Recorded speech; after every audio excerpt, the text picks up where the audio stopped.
और ऐसा ही एक वीर सपूत हमारे बीच था, संदीप उन्नीकृष्णन।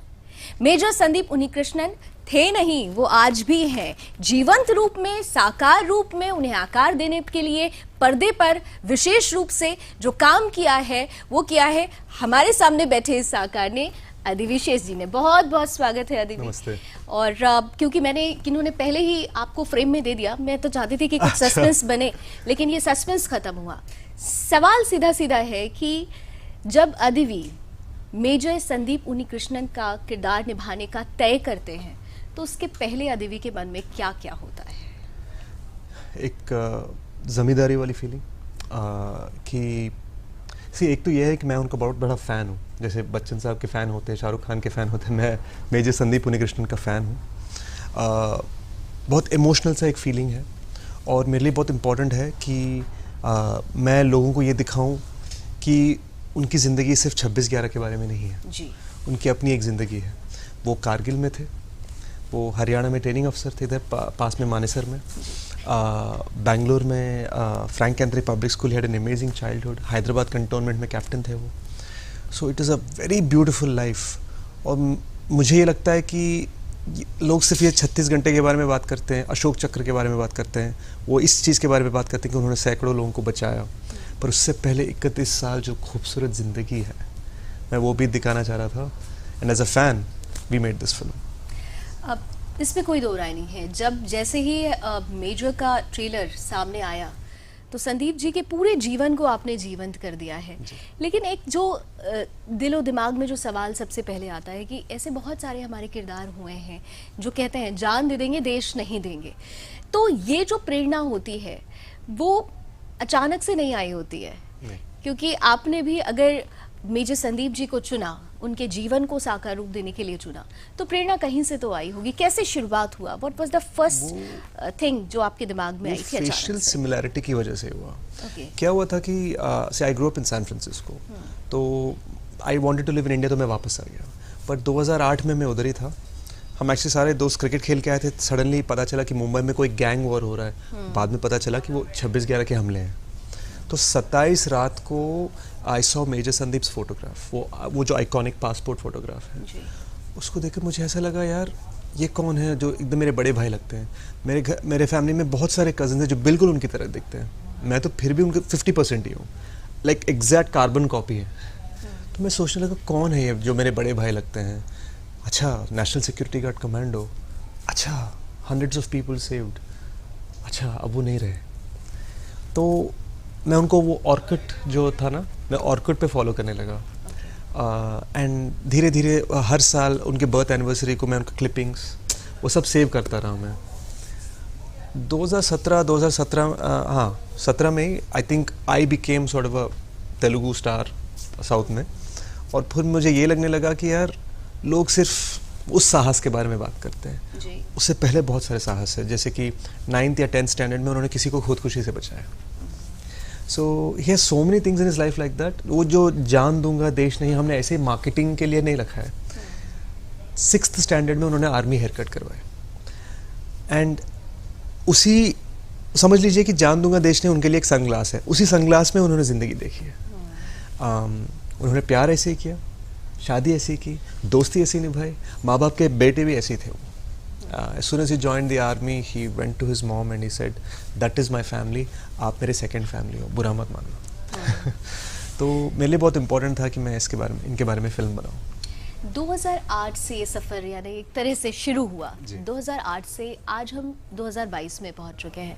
बहुत सारे चैलेंजेस इस बीच आए होंगे, बहुत सारे चेंजेस इस बीच आए होंगे। वो चैलेंजेस क्या थे? क्योंकि आपने तो एक ठान लिया था कि मेजर को पर्दे पर उतारना है। वैसे 8 में ये फीलिंग नहीं था कि मैं फिल्म बनाऊंगा। अच्छा। 8 में सिर्फ ये था कि यार वो क्यों नहीं है। आई थिंक फिल्म बनाने का सोच समटाइम इन 2016। तब तक मैं भी मैं कोई फिल्म फैमिली से नहीं हूँ, मैं एक आउटसाइडर हूँ। एंड मैं बिना कॉन्टैक्ट्स के धीरे धीरे अपना CV बढ़ा रहा था। एंड बाहुबली जैसे फिल्मों में मैंने विलन के रोल्स किए हैं। 2016 में मैं हीरो बन गया। माई फिल्म क्षणम इन तेलुगु जो ब्लॉकबस्टर बन गया, हिंदी में उसको रीमेक किया बागी 2। उसके बाद मैं सोचने लगा कि मेजर साहब के ऊपर मुझे फिल्म बनानी चाहिए। और आपने सबसे ख़ास बात यह है क्योंकि आप उनको जीवंत करना चाहते थे, आपने ही उस स्क्रिप्ट को लिखा है जी। तो जब आप स्क्रिप्ट लिख रहे थे तो उस दौरान जैसा कि जितना अभी तक हम लोग जान समझ पाए हैं कि आपने मेजर साहब के पेरेंट्स से मिलने की कोशिश की थी but they were not ready at that time. कैसे उनको कन्विंस किया आपने? It's such a strange journey. पहली बार जब अंकल को फ़ोन किया उन्होंने कॉल कट कर दिया, दूसरी बार फ़ोन किया फिर से कट कर दिया, तीसरी बार we had a girl in the team call, तो समझा रहे थे उनको बेटा ऐसी बात नहीं है करके। तब मैंने फ़ोन छीन लिया, मैंने कहा अंकल प्लीज़ प्लीज़ प्लीज़ हम बैंगलोर आएंगे आपसे मिलेंगे। 7 दफ़ा मिलने के बाद अंकल ने कहा मैं ट्रस्ट कर रहा हूँ आप लोगों को 10%। यार वी फेल्ट सो डिफीटेड कि 7 दफ़ा मिलने के बाद उनको ये लग रहा है कि हम 10% only. So we got up, we went to the lift. Uncle और अम्मा, मैं आंटी को अब अम्मा बोलता हूँ, अंकल और अम्मा संदीप विहार में रहते हैं, it is named after him. तो मैं लिफ्ट के पास खड़ा था, सडनली अम्मा डोर के पास आई और उन्होंने कहा संदीप लग रहा है। और जैसे उन्होंने ये बात कहा मतलब आंख में आंसू आ गया और मुझे पता था कि वो मान गए। और आज हम आपके सामने बैठे हैं। कल सुबह अंकल का मैसेज आया, बेटा हम बहुत खुश हैं, तुम खुश हो ना? वो मुझसे पूछ रहे हैं, कहाँ मैं उनसे परमिशन लेने की कोशिश कर रहा था, कहाँ वो मुझसे पूछ रहे हैं कि मैं खुश हूँ कि नहीं। जी, दैट इज़ द जर्नी। तो जब आप उनके घर पे गए फिर संदीप जी के पेरेंट्स से मुलाकात शुरू हुई, आपने उन जगहों पर भी जाना हो सकता हुआ आपका उस दौरान, किस तरीके से आपने पूरी फिल्म को फिर स्क्रूटनाइज किया, कैसे कैसे किन किन लोगों से मिलना हुआ, किन किन जगहों पर आपने जाके स्क्रिप्ट बिफोर जो स्क्रिप्ट लिखने के पहले की जो तैयारी होती है? उनका जो घर है ना यलाहंका में, वो बहुत एक सिंपल सा मिडिल क्लास घर है। उस घर के top floor is the museum. तो ये म्यूज़ियम में there is thousands of Sandeep sir's letters, उनके सोच विचार पता चलता है, lot of his photographs. Social media के ज़माने से पहले आंटी हर महीने संदीप सर की फ़ोटोज़ लेती थी, all of his childhood. So I had his recordings, his letters, his photographs. तो ये सब मतलब मुझे पता चल गया था कि ये कौन है, क्या है, उनके कपड़े, उनके DVDs, कौन से गाने पसंद करते हैं वो सब मुझे समझ में आ गया कि संदीप सर किस तरह के थे। ये पहला स्टेप था कि आपने सारी चीज़ें कलेक्ट की, अंकल आंटी को मना लिया, फिर उनके और फैमिली मेम्बर्स से आपका डेफिनेटली मिलना हुआ होगा। सेकेंड स्टेप की क्या? मैं एक्चुअली आज हमारे बहुत सारे लोग हैं, आपने बहुत सारे इंटरव्यूज़ दिए हैं, लेकिन जब हमने इस इंटरव्यू के लिए हमने अपने दर्शकों के सामने प्रोमो रखा तो हम सोशल मीडिया पे पहले हम बताते हैं कि हमारे यहाँ कौन से अतिथि आने वाले हैं आज। तो बहुत सारे लोगों ने कहा कि मैं आपसे ज़रूर ये पूछूँ कि हर स्टेप पर आने वाले चैलेंजेस के बारे में आप ज़रूर बताएं, क्योंकि हमारे यहाँ अब थोड़ा सा फिल्म कल्चर थोड़ा सा बदला है। अब हम कमर्शियल फिल्म से हटकर थोड़ा जो रियल लाइफ हीरोज़ हैं उनकी तरफ जाते हैं, लेकिन उसमें भी सेलेक्टिविज्म हो जाता है और इसीलिए बहुत सारे चैलेंजेस होते हैं। तो क्या ऐसी किसी चैलेंज से आपको गुजरना पड़ा हो? सर मतलब एक तो बहुत बड़ा चैलेंज ये था कि Covid came and really sort of delayed our things. 120 दिन के शूट, 75 लोकेशंस, 8 सेट बिल्ड किया हमने, और मिलिट्री इंस्टॉलेशन जहाँ जहाँ शूट करना है वो सब कोविड की वजह से परमिशन हट गए। तो जो 1.5 ईयर का प्रोजेक्ट था दैट बिकेम 3 years। सो आज मैं आपके सामने बैठा हूँ। The film release on June 3rd। South में तो एक ब्लॉकबस्टर फिल्म है। It is 4 times as successful as my last film। Hindi में भी द कलेक्शन स्टार्टेड ग्रोइंग। पर मेरे लिए बहुत इम्पोर्टेंट है कि लोग ये समझे कि Major is not a film, it's an emotion.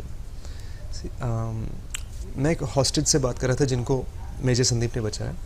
उन्होंने कहा when he saw Major Sandeep come into the room, उनको लगा कि सूर्यपुत्र है। उन्होंने एक्चुअली बोला मुझसे। So that is why I believe Major is sunshine. इसलिए हमने वो सनशाइन के साथ दिखाया उनको फिल्म में। आपकी एक्टिंग की बहुत तारीफ हो रही है। केवल भारतीय सिनेमा के जो फैंस हैं वो केवल आपके फैन नहीं हो रहे हैं, ग्लोबली आपको वर्ल्ड वाइड बहुत पसंद किया जा रहा है। और न्यूयॉर्क में तो हमने देखा कि मेजर साहब को भी उन्होंने श्रद्धांजलि दी और आपकी तारीफ तो करते था कि नहीं रहे? जी, we got a really nice review. मतलब BBC वाले वो सब ने अच्छा रिव्यू दिया, गार्डियन में जी। और टाइम स्क्वायर में मेजर संदीप के फैंस ने मेजर के पोस्टर को टाइम स्क्वायर के होर्डिंग पे चढ़ा दिया जी। सो हम बहुत खुश हैं इससे। And you know I think this is just the start of the journey. हमने कल CDS और नेशनल डिफेंस एकेडमी एस्पिरेंट्स के लिए एक फ़ंड अनाउंस किया. हम ये मानते हैं कि मेजर साहब की story doesn't stop with the film. मैं पर्सनली फंड्स इन्वेस्ट कर रहा हूँ और मेरे और भी एक्टर दोस्त साउथ के और होपफुली बॉलीवुड के भी दोस्त साथ देंगे. हमारा इरादा ये है कि जो छोटे शहर और गांव में जो लोग CDS और NDA में जाना चाहते हैं उनको शायद गाइडेंस नहीं है, उनको शायद ट्रेनिंग नहीं है, कभी कभी किताब खरीदने के पैसे नहीं है उनके पास. So we will provide those funds, we will provide that guidance, we will provide that training. So जैसे भी फिल्म के प्रमोशंस खत्म हो जाएंगे ना, मैं उस पर बैठूंगा. आप बहुत ही नेक कॉज को लेकर आप आगे बढ़ रहे हैं और इसीलिए आपने कहा कि वो सिर्फ एक फिल्म नहीं, एक भावना है. तो ये भावना उन लोगों को क्या मैसेज देगी जो हम कई बार देखते हैं? देखिए, हमारे देश में भी बहुत सारे ऐसे लोग हैं जो देश विरोधी तत्व जिनको कहा जाता है. सेना के लिए भी कई बार वो ऐसे शब्दों का, ऐसे वाक्यों का उपयोग करते हैं जो स्वीकार्य नहीं है. ऐसे लोगों के लिए, क्योंकि आपने एक किरदार निभाया है, एक सैनिक का किरदार निभाया है, बतौर सैनिक का किरदार निभाते हुए एक कलाकार होने के नाते उनको क्या आप मैसेज दे रहे हैं? इस फिल्म से पहले मैं ऐसे सोचता था, मैं जब भी मतलब मैं पढ़ता था हेडलाइंस में कि यार ओके चार जवान शहीद हो गए, मैं जब पढ़ता था वो मेरे लिए एक हेडलाइन था. इस फिल्म के बाद मुझे रियलाइज़ हुआ कि वो एक्चुअली क्या कर रहे हैं इस देश के लिए. सेना के बिना हम नहीं हैं. Major Sandeep is one of the saviours of Mumbai. 26/11 पे अंकल मेरे साथ बैठे थे, हमने एक ट्रिब्यूट इवेंट किया था ताज में, एंड ही सेड ये बिल्डिंग नहीं होता अगर मेरा बेटा नहीं होता तो. क्या बात है. सो मैं ये मानता हूँ कि उनकी शहादत को याद रखने की ज़रूरत है, but not just on August 15th and Jan 26th. हर दिन हमारे दिलों में होना चाहिए बात. इस मूवी को टैक्स फ्री होना चाहिए. I think so. मतलब काफ़ी लोग कहने लगे पिछले 48 घंटों में. तो मैं सोनी से बात करूँ, वो भी एक प्रोड्यूसर है इस फिल्म जी. तो मैं सोनी पिक्चर से बात करूँगा और हम अप्लाई करना शुरू करेंगे टैक्स फ्री स्टेटस के लिए. जी. बहुत सारे ऐसे लोग हैं जो शायद बड़े सिनेमा हॉल्स तक नहीं पहुंच पाते हैं. तो क्या आप लोग ऐसा भी कुछ, मैंने सुना है कि शायद आप ऐसा कुछ प्लान कर रहे हैं कि उस वर्क को भी आप ये फिल्म खासतौर से पहुंचाएं, खासतौर से जो छोटे बच्चे हैं उनके लिए? मैं क्या करने वाला हूँ कि आफ्टर ये प्रमोशंस खत्म हो जाएंगे, हम जब वो CDS इंडिया का टूर करने वाले हैं ना, उस टूर में हम लोगों को ये फिल्म ऐसे दिखाएंगे प्रोजेक्ट करके. ये पैसे बनाने के लिए नहीं है. हार्ड डिस्क लेके जाएंगे, वहाँ के लोकल थिएटर जो है, लोकल स्क्रीनिंग रूम छोटे छोटे जो होते हैं, वहाँ पर प्रोजेक्ट करेंगे, लोगों को बुलाएंगे, बोलेंगे देखो this is Major Sandeep Unnikrishnan, ये उनकी सैक्रिफाइस है और ये उनकी खूबसूरत ज़िंदगी है. जब आप उस किरदार को निभा रहे थे, उस किरदार को निभाते हुए आपके अंदर क्या चल रहा था? क्योंकि हमने बहुत सारे, मैंने अभी ट्रेलर देखा है, मैं मूवी देखूंगी बहुत जल्दी, लेकिन ट्रेलर के दौरान मैं देखती हूँ कि आपका एक एक अंग बोल रहा है मेजर साहब को. तो आप जब वो फिल्म कर रहे थे, कई दफ़ा मैंने सुना है कि सेट में भी आप बहुत ज़्यादा इमोशनल हो जा रहे थे और बहुत एंग्री हो जा रहे थे, बहुत ज़्यादा कैरेक्टर में इन्वॉल्व हो जा रहे थे. कैसे पता चला? क्योंकि ऐसा कुछ हुआ आप लोगों के साथ, आपके साथ? I think it is because मैं अंकल और अम्मा से बहुत कनेक्टेड हूँ. ऑफ स्क्रीन मैं मेजर संदीप तो नहीं बन सकता, पर ऑफ स्क्रीन मैं अपने आप को उनका दूसरा बेटा मानता हूँ और वो मेरे दूसरे पेरेंट्स समान हैं. And I am always going to be there for them. तो जब मैं ये फिल्म में एक्टिंग कर रहा था, मुझे ऐसा नहीं लग रहा था कि मैं एक्टिंग कर रहा हूँ हिट पिक्चर बनाने के लिए. मैं एक्टिंग कर रहा हूँ to bring a change in the youngsters, to bring a change in the youth. तो कहीं ना कहीं आज ICSE टेक्स्ट बुक्स में मेजर संदीप को अनसंग हीरो सेक्शन में चैप्टर में सिखाते हैं. जी. तो जैसे हम अपने बचपन में गांधी जी और भगत सिंह जी के बारे में पढ़ते थे, आज बच्चे संदीप उन्नीकृष्णन सर के बारे में भी पढ़ रहे हैं. लेकिन मेरा ये मानना है he should not be an unsung hero, we should sing him. We should sing him. तो आज आपने कहा कि अभी तो बस जर्नी शुरू हुई है. क्या अब अदीब ये सोचते हैं कि ऐसे बहुत सारे हीरोज़ हैं जिनको सामने लाना चाहिए, जिनके बारे में नहीं सोचा गया? क्या अभी आप आगे इस प्रोजेक्ट को लेकर और आगे बढ़ सकते हैं, कुछ और कर सकते हैं? ज़रूर. एक चीज़ ये है कि एक कलाकार को बार बार अलग अलग शहीदों के किरदार नहीं निभाना चाहिए. It doesn't look right. But मैं उनके बारे में भी प्रचार करना चाहूँगा एज टाइम गोज ऑन, अलग तरीके में. हर किस्म का प्रचार फिल्म ही नहीं बनने की ज़रूरत नहीं है. So I can do something else with it, but yes I am interested in doing that. एक आखिरी संदेश, क्योंकि आप लोगों का समय आज बहुत ज़्यादा टफ है, लेकिन एक आखिरी संदेश जो सुदर्शन के दर्शकों को आप देना चाहें. मेजर बहुत बड़ी हिट हो चुकी है. It is the best film of my life. ये मेजर संदीप उन्नीकृष्णन की ज़िंदगी की कहानी है. देखिएगा, it's in theaters now, and understand why the person who got saved by him said he is Suryaputra. Please watch the film. It's in theaters now. Thank you so much Adeeb हमारे साथ समय देने के लिए और इतने ज़बरदस्त किरदार को जीवंत करने के लिए। हम जो भारत के लोग हैं आपको इसके लिए बहुत बहुत विशेष धन्यवाद देते हैं। Thank you so much. तो आप भी इस मूवी को देखने के लिए ज़रूर जाइएगा और उसके साथ ही साथ मैं आपको यहाँ ये भी बताती चलती हूँ कि आज रात 8 बजे हमारे साथ जन संवाद में ख़ास तौर से जुड़िएगा, क्योंकि मेजर मूवी की पूरी स्टार कास्ट हमारे साथ हमारे विशेष कार्यक्रम जनसंवाद में प्रधान संपादक सुरेश चौहान जी के साथ उपस्थित होगी। उस वक्त बहुत सारे सवाल होंगे, बहुत सारी दिल की बातें निकलेंगी। अदीब भी उस वक्त हमारे साथ होंगे। तो 8 बजे भूलिएगा नहीं। अभी बस इतना ही। देश और दुनिया की तमाम खबरों के लिए आप जुड़े रहिए सुदर्शन न्यूज के साथ। जय हिंद।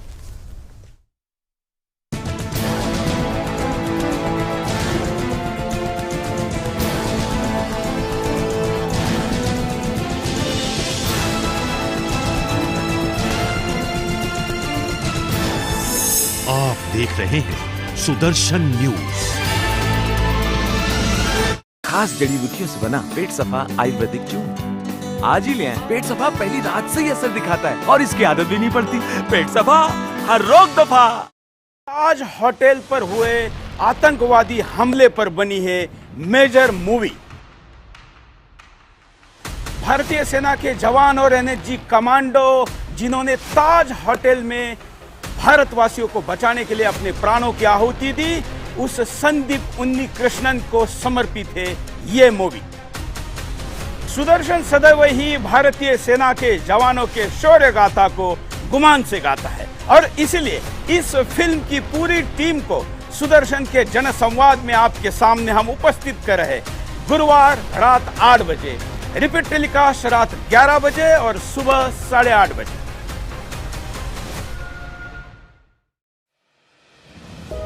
देश भर में गर्मी से हाहाकार है। चिलचिलाती धूप में मनुष्य तो फिर भी आसरा ढूंढ लेता है, परंतु खुले आसमान में उड़ती चिड़िया, पंछियों और पशुओं का ध्यान आप नहीं रखेंगे तो कौन रखेगा। चिलचिलाती गर्मी में लाखों चिड़िया मर जाती हैं। खुले में पशु पानी बिना तड़पते हैं। वो छीन नहीं सकते, मांग नहीं सकते, परंतु उनकी पुकार